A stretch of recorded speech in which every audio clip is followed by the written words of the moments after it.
Are you feeling the pressure to make YouTube work better for your business? A lot of course and membership businesses who have an old YouTube channel are feeling the same stress right now because SEO traffic is finally plummeting for everyone. AI has officially changed how people search for answers. And let's not even talk about ads. They're expensive, exhausting, and hard to keep profitable. But in the middle of that mess, there is hope. And that is YouTube.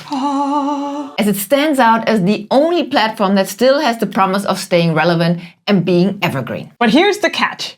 You can't show up to YouTube now and use the same old strategies that worked 5 or 10 years ago. We're seeing this play out with one of our clients right now.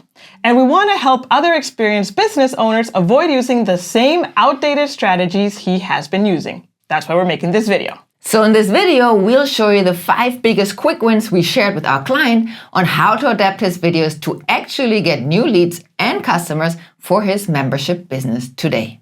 These tips are a snapshot of all the lessons we've learned in the last 6 years of building our first online education business. You can grab our playbook of all 13 lessons in the description below. So let's dive right in. And the first quick win is super counterintuitive, especially if you've been making content for a very long time, just like our client.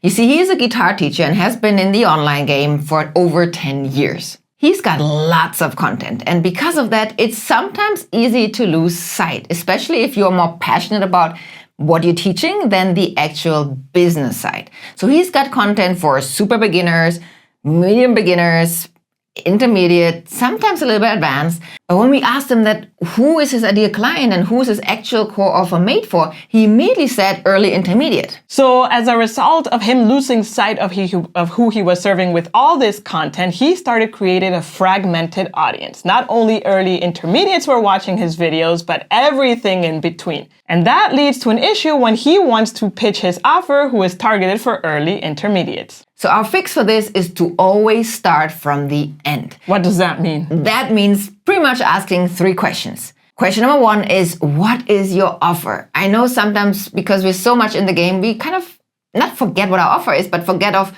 what it's actually serving, right? Second question is, who is your ideal client for that offer? And the third question is, does the video make sense and will it attract your ideal client? And the conclusion from these 3 questions is our quick win number 1, which is always question whether the topic is helpful for your ideal client and only create content for them and no one else. Strict rule. And when we introduced quick win number 2 to our client, he quote unquote replied with, that kind of pains me. I remember what he said. And it's because he's been doing the same thing over and over for the past 10 years. And he thought this was successful still because maybe it was a strategy that was successful back in the day. And what our client was doing is that after publishing a new video on YouTube, within 24 to 48 hours, he would blast an email to his email list saying like, hey, I have a new video, go and watch it. Now, we had done this in the past with our first online education business called Simple Germany, where there we would also, because we heard the strategy from someone, I think a course that we took, would send it. But when analyzing the data, we realized that this was actually hurting our YouTube channel rather than helping it grow. And the way that he realized what was actually happening behind the scenes is by us diving into his channel and video numbers. Like, we analyzed the numbers behind the scenes. And we want to share them with you because this was actually super eye-opening. Now you see here a snapshot of the last 4 videos he had published. And from those 4 videos, he got 1,134 email leads. However, the bigger picture is that only 405 from those email leads were actually brand new to his list. That is only 35%. Wow, and you would think for all that effort of creating content with the purpose of getting new leads, because we also asked him, what's the purpose of your YouTube channel? And he clearly said to get new leads. That is definitely underperforming. And guess what? The video that got him actually the most new leads, which is the clear outlier here in this snapshot analysis, he didn't send an email to his email list promoting that video purely because he had another email campaign going on and he didn't want to interrupt it. So he kind of forgot, kind of didn't have space for it. And you see the results right here.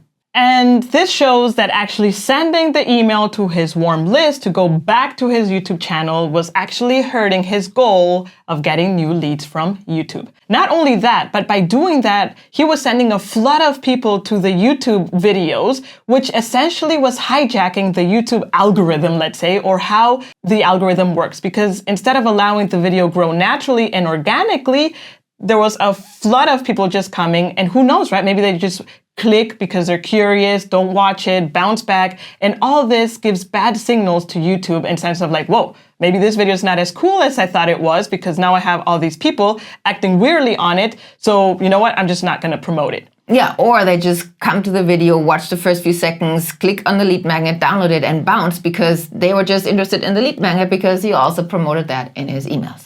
So that leads to quick win number 2, and that is stop promoting your freshly uploaded video to your email list. It hurts your channel and business strategy. Now, if you paid close attention to that screenshot of that snapshot analysis we showed you earlier, you saw that one video only brought in 3 new leads for our client. Wow, that is painful. So what the hell happened there? Well, upon further analysis, it was very, very obvious because in that video, he literally forgot he had a lead magnet. He didn't mention it once, but he had a lead magnet. So instead of just not putting it, he just put B-roll on the screen. By the way, you can download blah, blah in the description, put it in the description, but there was no verbal call to action.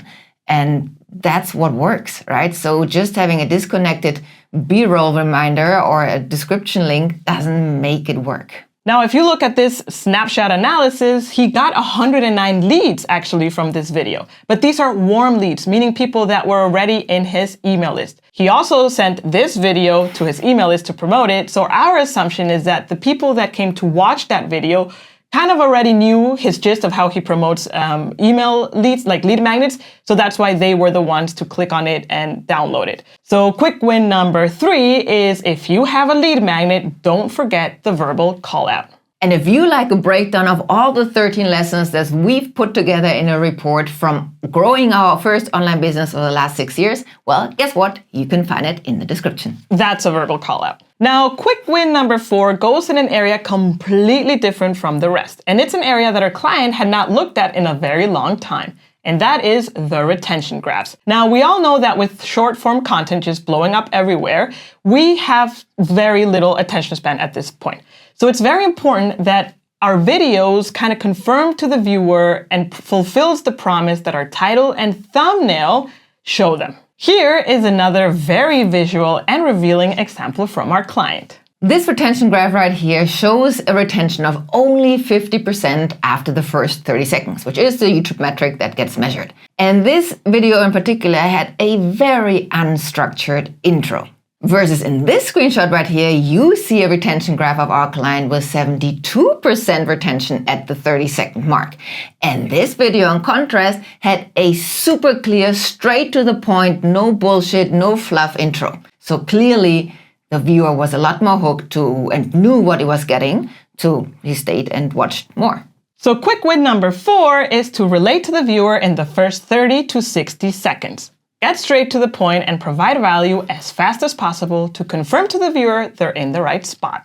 Quick win number 5 is the biggest one. This is a lesson that we think we've learned ourselves, and yet every single time we go back on it, we kind of like unlearn it overnight. And that is because we've all been brainwashed for years. It's the first thing our eyes pop to it that draws attention, that we notice. And that is the beautiful little numbers of subscribers and views when looking at someone else's and frankly our own channel. And there was a time, maybe again 5 to 10 years ago, where these numbers mattered and they were actually a sign of the growth and success of a channel. But now it's no longer the case. Our client actually showed us a very interesting story, shared with us a very interesting story, where he was in this mastermind with a group of other creators and business owners, and they were all like flexing by opening the YouTube Studio app and showing like, look how many views I got, how many subscribers, like look how cool. After our client told us a story, we told him, but you do know that those are the wrong metrics to look at, right? And he's like, yeah, I know, but it's just like so easy to like base those, like our conclusions on those numbers. So as business owners, we know it's like bullshit, but we still fall into the trap of believing that those are the numbers that matter for our business. I think he shared particularly one other dude who had like 500,000 subscribers on his channel, but ultimately his channel was flat because he hasn't been active, and those were just subscribers from the past that were not really active. And to counteract that, we always try to remember, let's not focus on views on subscribers, but focus on leads and sales. And to get those numbers, we obviously need to do a little bit more of an extra analysis on the performance of our videos, just how we did for our client. So quick win number 5, track the numbers that actually matter for your business, which is leads and sales. If you want all 13 lessons, we have packaged them in our YouTube for Business playbook, which is the playbook that we share with our clients, and you can grab it in the description below. Once we understood these lessons ourselves for our first business, our goal for YouTube became much clearer. Instead of focusing on vanity metrics, as we just discussed, we focused on creating ongoing momentum across the entire channel, so our ideal clients can find us, trust us, and eventually enter our email list as warm leads. And that shift is what helped us go from around 10 leads per day to over 100 leads per day from our YouTube videos, all in a super tiny niche. Our videos didn't go viral, and we didn't want them to. But the one thing we did consistently was use a system where our videos work together to move the right viewers from YouTube into our business. And in this next video, we'll show you exactly how the system works. See you there.